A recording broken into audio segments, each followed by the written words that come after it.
In my heart and mind, I always return to Atlantic Island Park.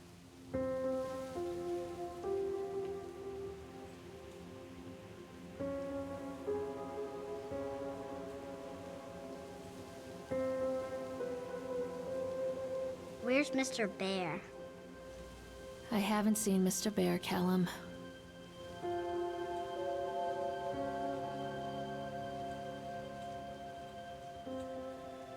Stay in the car.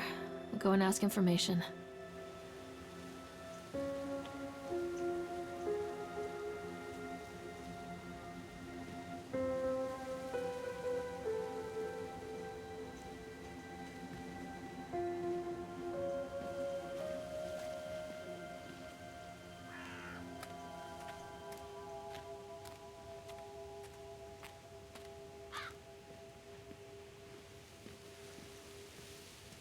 Attention, patrons. The park is now closed. Please make your way to the car park at your earliest convenience. Employees, prepare the park for shutdown.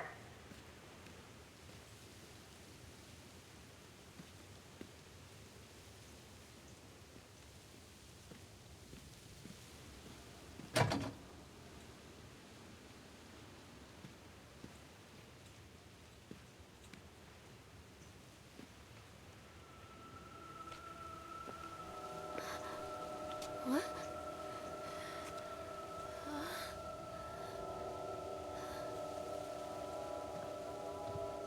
Hey, Lorraine. Lorraine.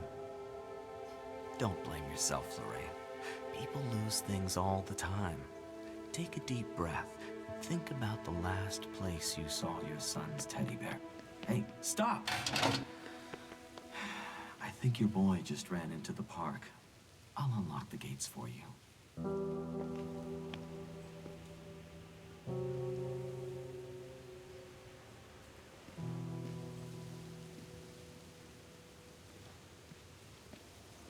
Wait for Mommy, Callum! This way, Mommy. Callum, where are you going? Catch me, Mommy.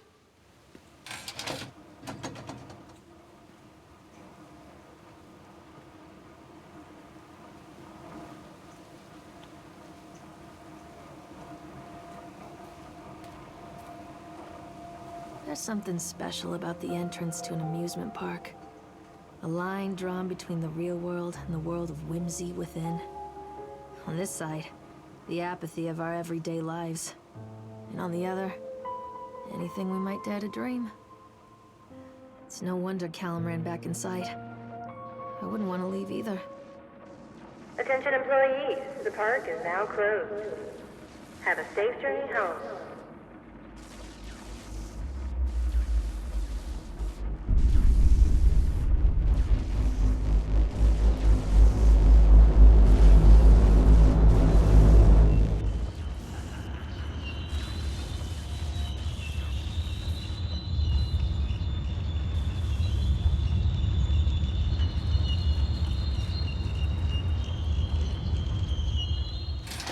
Oh God. The park. What happened here?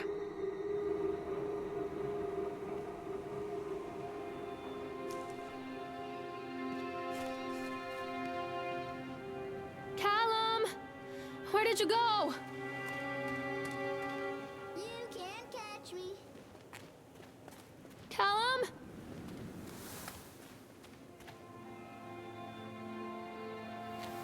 Wait, Callum! Come to Mommy, Callum.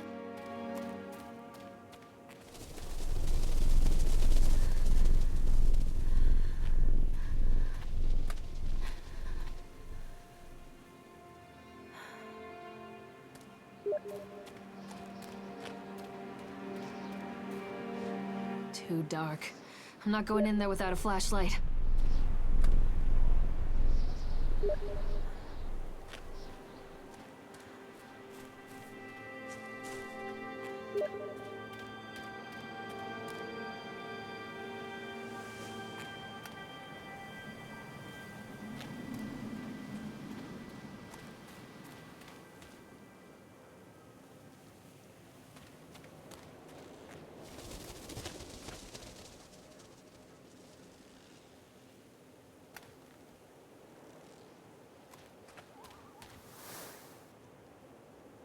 think this belongs to Callum. Come out, sweetie! Over here. Chad the Chipmunk, huh? Just a drunk guy in a suit.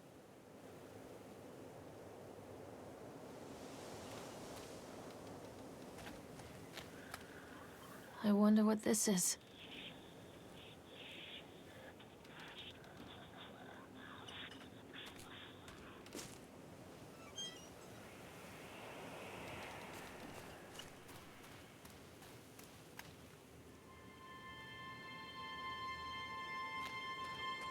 Don't hide from me, Callum! Come on, this way. Stop! Callum! This way.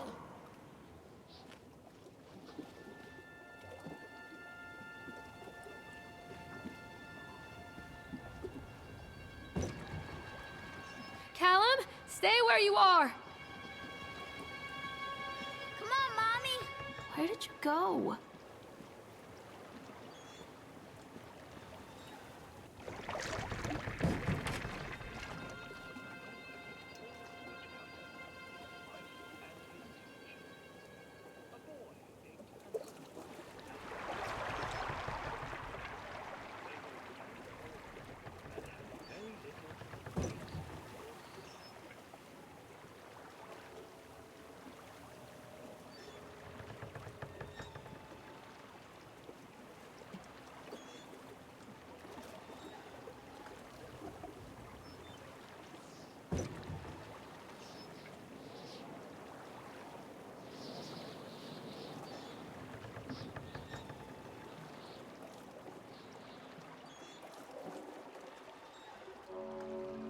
Near a great forest, there lived a poor woodcutter, his wife and his 2 children.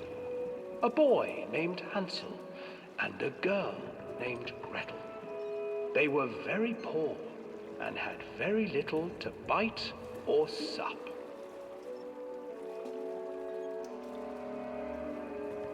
"What will become of us?" the woodcutter asked his wife one night.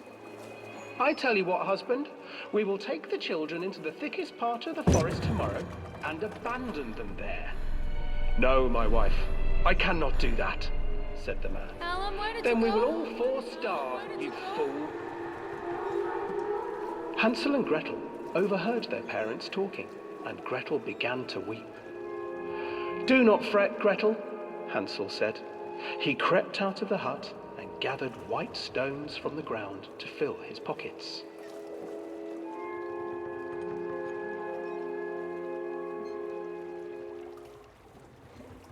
The next morning, the woodcutter leads the children into the forest. Before they leave, their mother gives them a slice of bread and warns them that they will get no more food that day. Clever Hansel leaves a trail of white stones behind them as they pass into the woods. When their father leaves them, the children wait a while, then follow the trail back to their parents' house. After receiving a thorough scolding from their parents for getting lost in the woods, the children are sent to bed without any supper.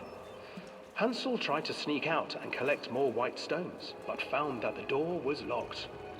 "Tomorrow I will take them into the woods myself," the wife told the woodcutter. In the morning, their mother gave them a slice of bread and led them deep into the forest once again.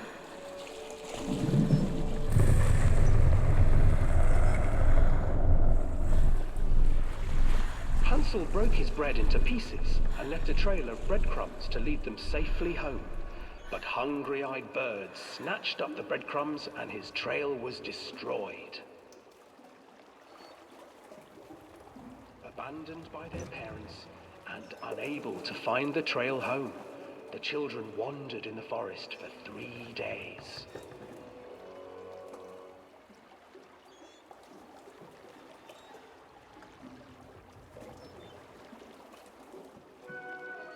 The children stumbled into a clearing with an exceedingly strange house. Its walls were made of gingerbread, and its windows were panes of clear sugar. Hansel, desperately hungry, ran forward and began to nibble on the walls.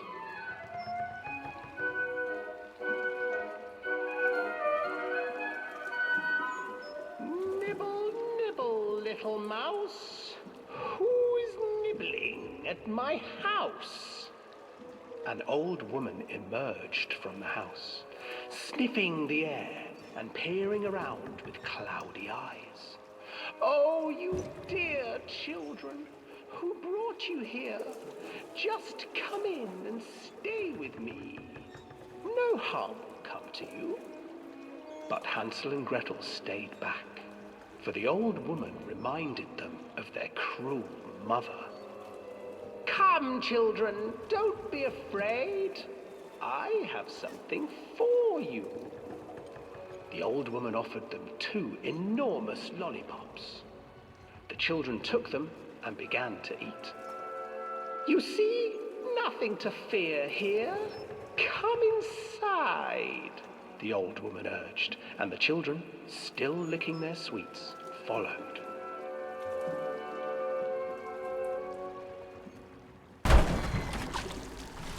Once inside the house, the old woman changed. She stuffed Hansel into a cage and put Gretel to work, sweeping and cleaning her hut. Your brother will make a good mouthful, the old witch told Gretel. Once he is fattened up, I shall feast upon him.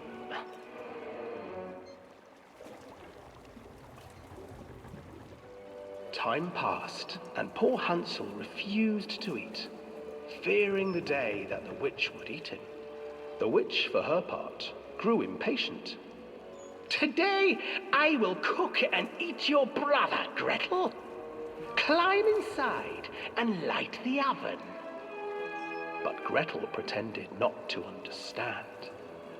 I do not know how. Where is the opening?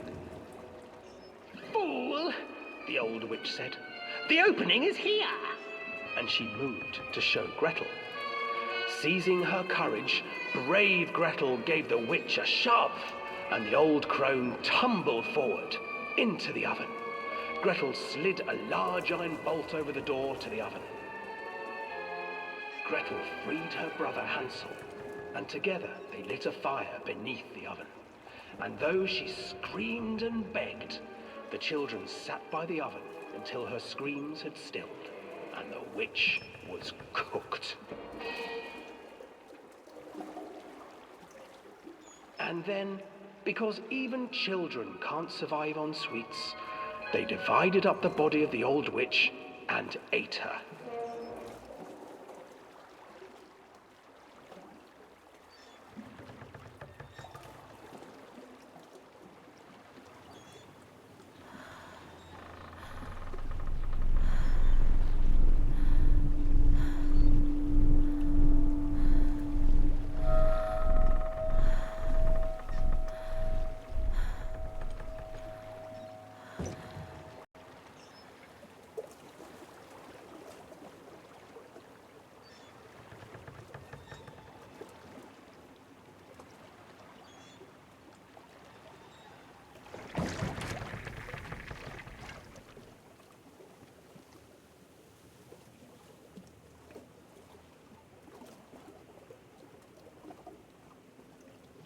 Callum, where are you?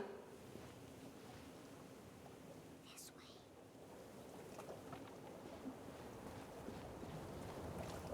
Hansel and Gretel. I used to read it to Callum when the electricity was shut off. Those poor children. The whole world against them.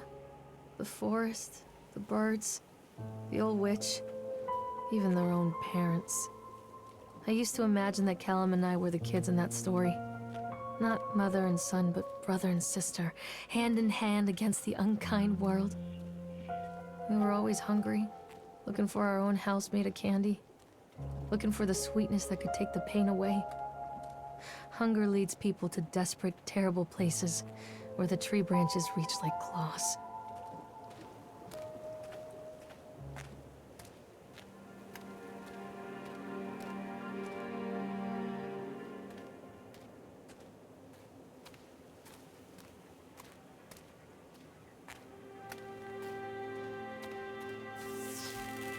another accident. This place.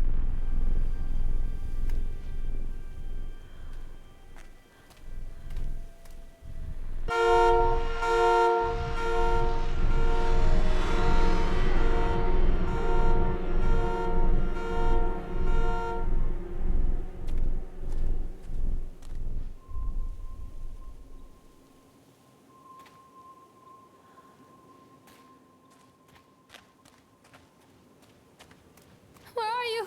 Callum!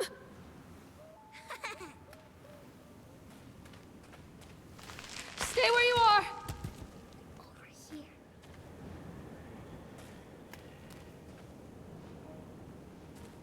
Callum, stay where you are!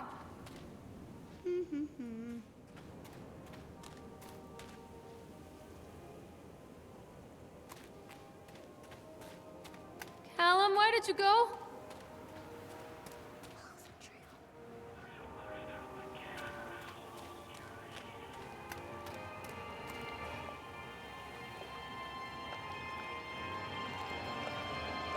Callum?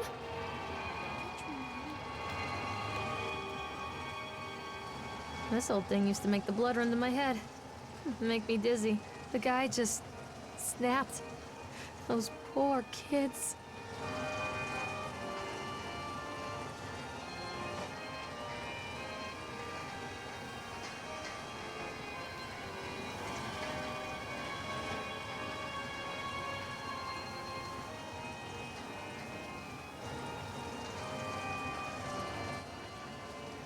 I can't get on while it's moving. I can't get on while it's moving.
Treachery hides in thoughts.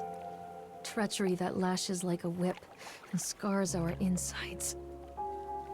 The first time I saw Callum, my thoughts betrayed me.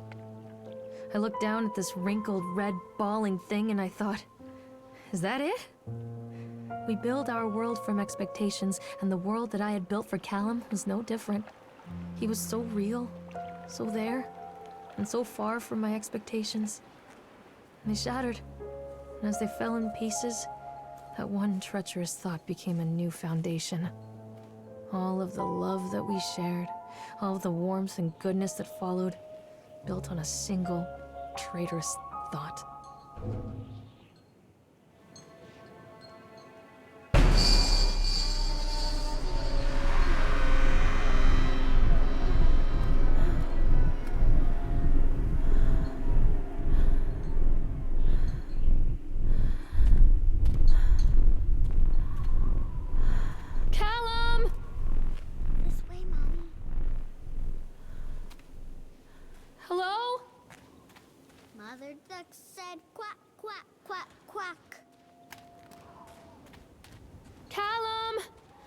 did you go? Can't ditch me. Mommy needs to see you, Callum. Over here.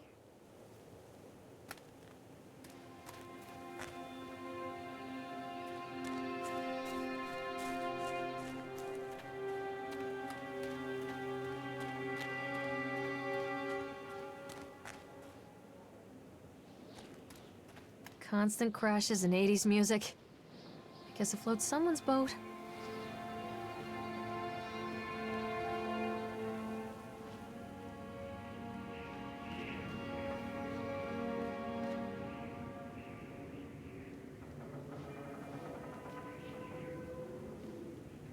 Come back, Callum.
Coming, Callum.